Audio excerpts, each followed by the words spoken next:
గ్రస్తానాం ప్రజానాం ఆర్తినాశకం ధన్వంతరి సమం వైద్యం కృష్ణం వందే జగద్గురుం.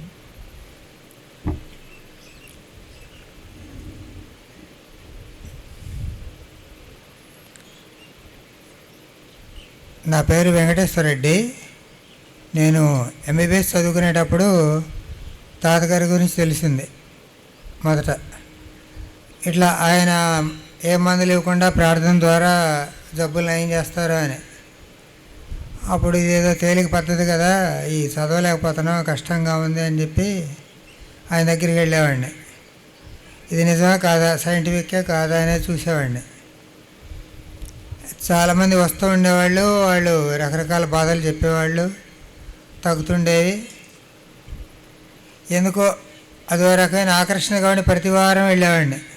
ప్రతి శనివారం ఆదివారం గుంటూరు వచ్చేవాళ్ళు అనమాట. ఇక్కడ కాకాని నుంచి గుంటూరులో అరణాలపేట 3వ లైన్లో సంస్కృత కళాశాల ఎదురుగా రామమూర్తి గారింటికి అక్కడికి వెళ్ళేవాడిని. రకరకాలని చూసేవాడిని.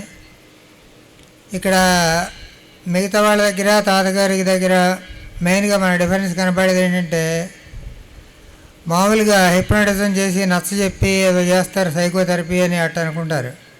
ఇక్కడ అట్లాంటిదే ఉండదు. నీకేది పడదో అది తినమనేవాళ్ళు. మామూలుగా తినే సరిపడే తిను, మిగతా మానేయమని చెప్తారు కదా అందరూ. ఇక్కడ తాతగారు అట్ట చెప్పేవాళ్ళు కాదు.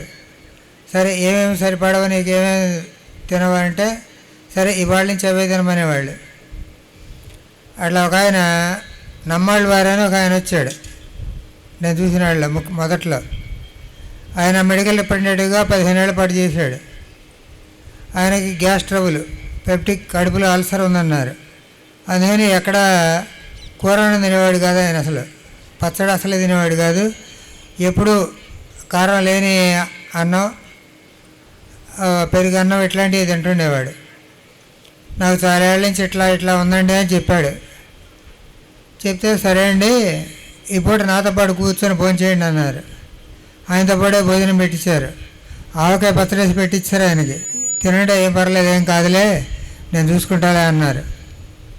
తినేసాడు ఆయన. మామూలుగా అయితే కడుపులో నొప్పి వచ్చి వాంతులు అయిపోయేది. ఆయనకేం కాలేదు, బాగానే ఉన్నాడు. ఇంకా ఈరోజు అన్నీ తినేయండి, ఏం పచ్చం అక్కర్లేదు అంటే ఇక ఆ రోజు నుంచి అన్నీ తింటున్నాడు. తర్వాత కొన్నాళ్ళు ఇట్లా ప్రతి శని ఆదివారాలు ఆయన రెగ్యులర్గా అటెండ్ అయ్యేవాడు. కొన్నాళ్ళ తర్వాత వాళ్ళ ఇంటి దగ్గర ప్రేయర్ చేయటం మొదలెట్టారు. ఒక 5-10 మంది అక్కడ కూడా వస్తుండేవాళ్ళు. అక్కడికి వచ్చే వాళ్ళకి ఆయన విభూతిస్తుండేవాళ్ళు. ఎక్కడ ఇంకో ఊళ్ళో పలానా పరిమి అనే ఊళ్ళో ఒక ఆయన మోకాళ్ళు పట్టుకుపోయి మంచంలో నుంచి లేవలేకపోతున్నాడు అంటే ఈయన అక్కడి నుంచి విభూతి పంపించారు. పంపిస్తే ఆయన విభూతి రాసుకుంటే ఆయనకు తగ్గి కాస్త తిరగగలుగుతున్నాడు. ఆ తర్వాత ఎవరికైనా బాగాలేకపోతే ఆయన విభూతి మొదలెట్టాడు. అంటే ఈ తాతగారి ద్వారా వచ్చింది విభూతి క్రమక్రమంగా స్టెప్ బై స్టెప్ మన ద్వారా కూడా మన తర్వాత వాళ్ళకి కూడా ప్రసరిస్తుంది అన్నమాట. మనం కరెంటు ప్లగ్లో కనుక మన వైర్ కనెక్షన్ ఇచ్చుకుంటే మన ద్వారా ఇంకోళ్ళకి ఇంక నెక్స్ట్ కనెక్షన్లు ఇచ్చుకోవచ్చు కదా. అలాగే ఇదే ప్రేయర్ అందరి ద్వారా పనిచేస్తూ ఉంటుంది. మనం అది గమనించవచ్చు. మనకి ఇక్కడ విభూతిస్తున్నారు కదా, మనం కూడా ఎవరికైనా ఇవ్వచ్చు. మనం కూడా ఇచ్చేటప్పుడు అక్కడ ప్రేయర్ చేసి ఇవ్వచ్చు. వాళ్ళని కూడా ప్రేయర్లో కూర్చోమనొచ్చు. ఇట్లా మనం అందరూ బాగుండాలనే కదా మనందరి కోరిక. ఎవరు బాగలేకపోయినా మనకి బాగోదు కదా, అందరూ బాగుండాలనేదే మెయిన్ సంకల్పం. తాతగారు అదే చెప్పేవాళ్ళు అందరికీ. అందరిలో మనం ఉంటాం, మన వల్ల ప్రత్యేకం కాదుగా. అట్లా సాగుతూ ఉంటుంది. ఇంకోటి, అసలు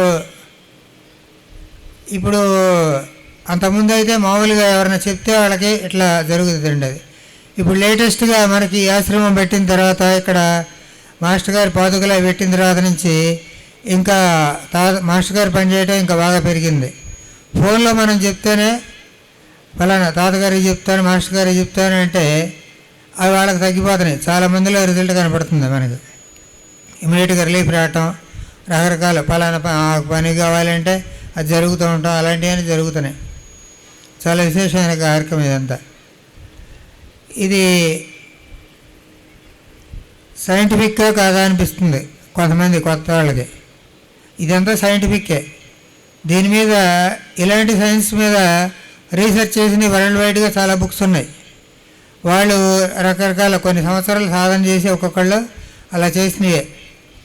ఇప్పుడు తాతగారు కూడా ఆ స్థితికి రావడానికి చాలా ఏళ్ళ పాటు సాధన చేయటం ద్వారా వచ్చారనమాట. అట్లా వచ్చింది. అంటే మనం ఇక్కడ రావటం వల్ల మీరు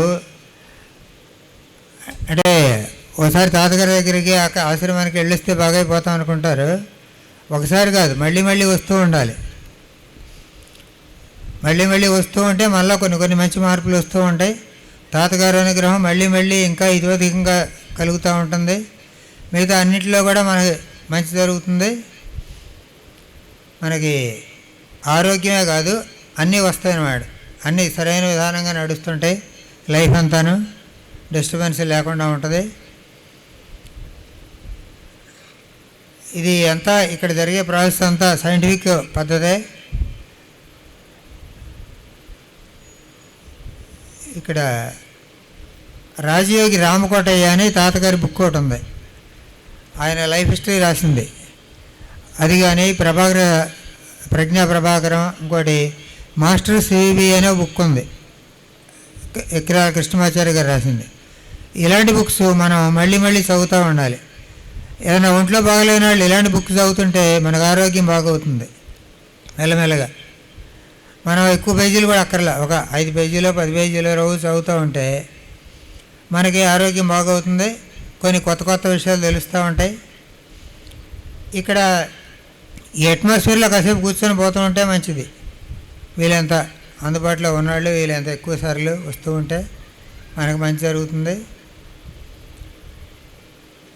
అంటే నేను తాతగారి దగ్గర కొన్ని సంవత్సరాలు వెళ్ళాను.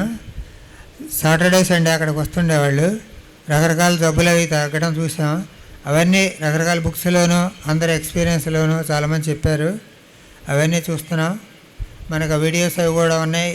అదృష్టం కొద్దీ వీళ్ళు చాలామంది చెప్పిన ఎక్స్పీరియన్స్లు అవన్నీ చూద్దాం. వస్తూ ఉండండి, అందరూ వస్తూ ఉంటే ఇంకా కొత్త వాళ్ళకు కూడా చెప్పండి. అందరికీ ఎక్కువ మందికి మనం ఉపయోగపడతాం. స్వస్తి ప్రజాభ్య పరిపాలయంతాం న్యాయేన మార్గేణ మహిం మహేశ. గోబ్రాహ్మణేభ్య శుభమస్తు నిత్యం. లోకా సమస్తా సుఖినో భవంతు. ఓం శాంతి శాంతి శాంతి.